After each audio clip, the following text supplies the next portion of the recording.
So since President Biden dropped out of the presidential race in 2024, this phrase, passing the torch, has sort of circled around politics, mostly among Democrats, calling on veteran lawmakers to step aside, make way for a new generation of political figures. Well, someone has decided to do that, but he's not that old. He's 53, and he's a Republican. Jodey Arrington, chairman of the Budget Committee. Mr. Chairman, thanks for joining us. It's always good to see you. Let's get to some today news. You met with the Treasury Secretary, Scott Bessent, on deficit, debt, and the economy. What's up? Yeah, well, he met with me and some of my fellow budget hawks. We talked about how we've experienced the first decline in the deficit to GDP in almost 10 years if you control for COVID, and so that's headway. We talked about some of the fiscal constraint we had in the bill, the $1.5 trillion in spending reductions. We talked about how important growth is to that equation of reducing our indebtedness and restoring the fiscal health of our country.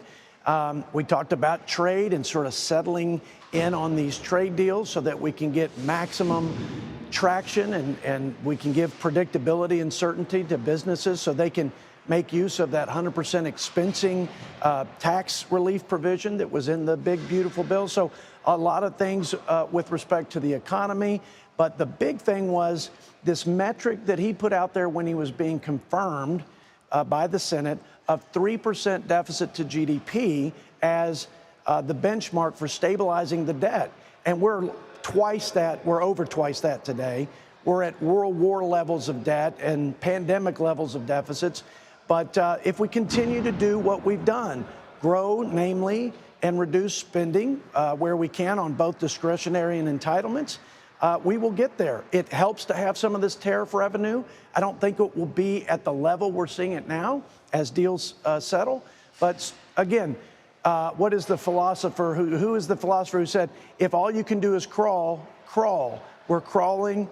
We're walking maybe briskly, but we got to start running because we're getting closer and closer, in my view, to what could be fiscal irreparable harm to the country, economic irreparable harm if we don't stave off a debt crisis that looms large over the horizon. And Mr. Chairman, President Trump spent a lot of the time since the election and Tuesday last mocking this term affordability. Do you mock it? No, I think that was the issue in the last election, that and safety and all the chaos and the crime and the feeling of being under siege because of the open border, but that and the 21% increase in the price of goods. So I think the issue of affordability is real, and I think the middle and lower income folks are continuing to have a struggle when it comes to health care because that's been front and center. Don't think the answer, Major, is to throw more good money after bad. Obamacare has not solved the affordability issue, and we can go through the data, but it's made it worse. But there are bipartisan ways to reduce the cost of care altogether. I use one because it's a really straightforward and relatively simple example. Today, we pay hospitals to reimburse them for Medicare services at a higher rate than we do physician groups. And what has happened is we're losing $150 billion that we ought not to be spending, but we're also having all these physicians associate with big hospitals. So we're losing competition, patients and families are losing choice. And guess where I got that idea for a health care reform?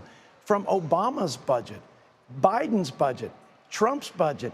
So that's one. I could give you several examples of where there is common ground, consensus, potential, and we ought to be working hard to make sure that the biggest tax right now on working families, which is health care, starts to come down.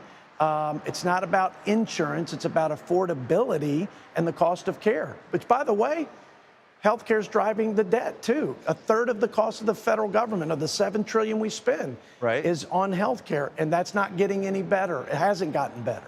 Mr. Chairman, I want you to make some news here. I think you can. You might want to. Reconciliation is a process that can deal with health care. That's how Obamacare got through. Yes. There's pending question about Obamacare enhanced tax credits. Are Republicans going to use reconciliation to address that issue this calendar year or early next? We're going to first do everything we can to work with our Democrat colleagues. As I mentioned, one reform, there are a number of them in Medicare Advantage. There are some to change with the medical loss ratio and other provisions of the ACA where there's common ground. So that should be our first effort because that's more sustainable. Would we use reconciliation for health care, among other things? Absolutely. Why wouldn't we? Use every tool at our disposal and put the policies in place that we believe will make health care more competitive and healthier and give more transparency and choice to patients and families. We have the answers. We have to have, this goes back to having the collective courage to do it. You got to believe that what you do will result in the things that you say it will result in. And I'm encouraging my colleagues to lean into that after we reach out and try to work with our Democrat colleagues. Mr. Chairman, 30 seconds. Why are you calling it quits? Because George Washington set the best example for that. He basically said with his actions, this is no country for kings. I don't believe it's a country for career politicians. This is Congress and congressional service should be a short stint in stewardship and not a full-time and long-term job. So I'm going back to Mount Vernon, to God's country out in West Texas, which you're very familiar with, and I'm looking forward to it, and so are my kids. Native of Plainview, Texas, where I have actually been. Not once, not twice, but many times.